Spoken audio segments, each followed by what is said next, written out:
Producer, చాలా sensible producer. డెఫినెట్గా సుధాకర్ చేరుకూరి గారి బ్యానర్లో నా సినిమా ఉంటుంది. అది ఎప్పుడు మెటీరియల్స్ అవుతుందో తెలీదు. Sir, love to work with you. ఇక ఆయన ఈ సినిమాకి అన్నయ్య మాస్ మహారాజ్ తీసేయండి అని అన్నారో లేదో తెలీదు, మరి సోషల్ మీడియాలో అలా వచ్చింది. మాస్ మహారాజ్ అనే టైటిల్ పెట్టింది నేను. దాని దాని పేటెంట్ రైట్స్ అన్నీ నా దగ్గరే ఉన్నాయి. అది ఉంచాలన్నా తీసేయాలన్నా ఫస్ట్ నన్ను అడగాలి. సో అన్నయ్య అంటే అన్నయ్య గురించే ఫస్ట్ మాట్లాడాలి. అన్నయ్య గురించి నాకు తెలిసింది చాలా ఎక్కువ, మరి మీద అంత టైం లేదు. సుమగారు ఇక్కడ ఎయిర్ టైం చాలా తక్కువ ఇస్తారు.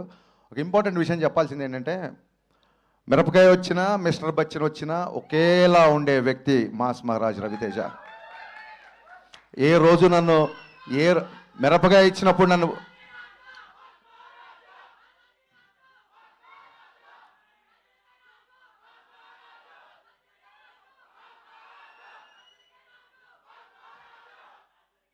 అది లెక్క.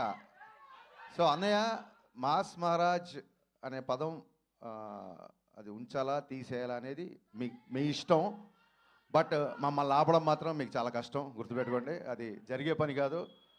సినిమా ఎలా ఉన్నా, ఇందాక బాబీ చెప్పినట్టు సినిమా సినిమా సినిమా. నేనింతేలో ఆయన క్యారెక్టరే సినిమా క్యారెక్టర్లో పెట్టారు జగన్ గారు. సినిమా ఎలా ఉన్నా సరే, ఆడిందా ఊడిందా ఏం పట్టించుకోవడం, నెక్స్ట్ డే షూటింగ్కి వెళ్ళిపోవడం.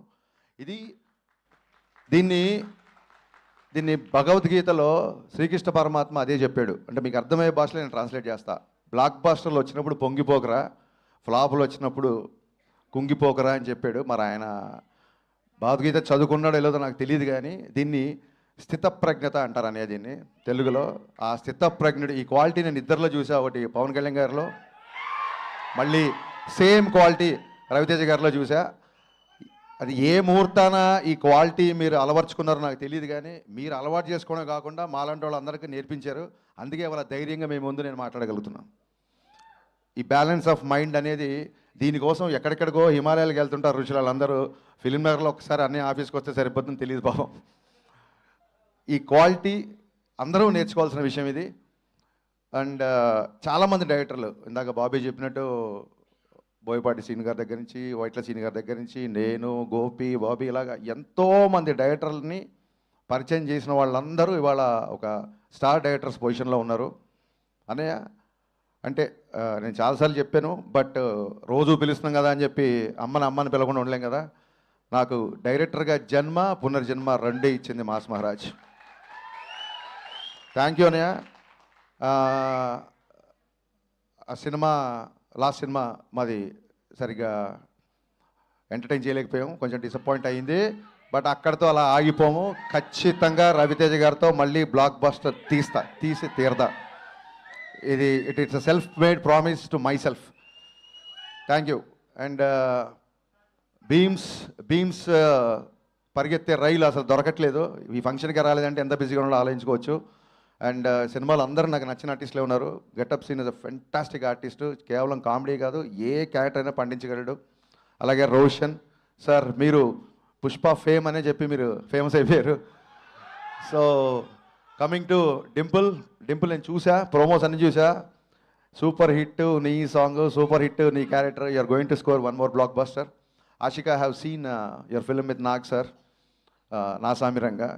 చాలా మంచి పర్ఫార్మర్. అండ్ మీ ప్రోమోలో కూడా చూశాను, చాలా బాగా చేశారు. సినిమాలో ఉన్న వాళ్ళందరూ, మ్యామ్ మీరు కూడా, ఎవ్రీ వన్ అంటే ప్రోమో చూడగానే ఇది బ్లాక్ బస్టర్ అని చెప్పి ఫిల్మర్ సర్కిల్లో టాక్ స్ప్రెడ్ అయింది. బాబీ, నీకు చెప్పిన వ్యక్తి నాకు కూడా చెప్పాడు ఈ సినిమా బ్లాక్ బస్టర్. ఆ వ్యక్తి కూడా మా ఇద్దరు సోర్స్ ఒకటే. ఆ వ్యక్తి నిన్న ఈ సినిమా చూసేప్పుడు జనరల్గా తను అలా చెప్పే వ్యక్తి కాదు. So 100% it's going to be blockbuster film. And ప్రస్తుతానికి ఇవాళకి మా హీరో మా తిరుమల కిషోర్ నేను సేల్ చేసే cinema my all time favourite. నీకు ఒక టిపికల్ మ్యూజిక్ సెన్స్ ఉంది. నీ పాటలను కూడా నాకు చాలా ఇష్టం. ఇప్పుడు మామూలు డైరెక్టర్ అంటే అతను ఒప్పుకోడు. Is director cum writer cum dancer come actor. So మరి ఇన్నిసార్లు కమ్ అంటే రామా, ఖచ్చితంగా ఈ సినిమాకి వస్తాం. ఈ సినిమాని బ్లాక్ బస్టర్ చేస్తాం. Kishore, this is going to be blockbuster. ఒక చిన్న సెంటిమెంట్ ఉంది సినిమా వెనకాల. కరెక్ట్గా కొన్ని సంవత్సరాల క్రితం, నాకు ఇయర్ గుర్తు లెక్క కాదు చెప్తే మళ్ళీ వీళ్ళు ఏజ్ లెక్కట్టేస్తారు. సో కొన్ని సంవత్సరాల క్రితం జనవరి 13న మిరపకాయ రిలీజ్ అయ్యి బ్లాక్ బాస్టర్ అయింది. మళ్ళీ జనవరి 13 సేమ్ కెమెరామెన్. ఆ సినిమా కెమెరామెన్ రామ్ ప్రసాద్ అయినా సరే, ప్రసాద్ మోరెల్లా, వాట్ ఆ డెస్టినీ, వాట్ ఆ లైఫ్ ప్రసాద్ అన్న. జనవరి 13th రవితేజ గారు బ్లాక్ బాస్టర్ మిరపకాయ ఇచ్చావు, మళ్ళీ జనవరి 13 రవితేజ గారి సినిమా నువ్వు చేసావు. సో ఈ సెంటిమెంట్లు అన్నీ వర్కౌట్ అవుతున్నాయి. ఈ సినిమా it's going to be a clean family blockbuster, trust me. Yeah, Sankranti కొడుతున్నాం, చాలా గట్టిగా కొడుతున్నాం. థ్యాంక్ యూ. సంక్రాంతి ట్రాఫిక్ అవనేయండి తమ్ముడు, మనకు చాలా టైం ఉంది ఇంకా. రెడీ.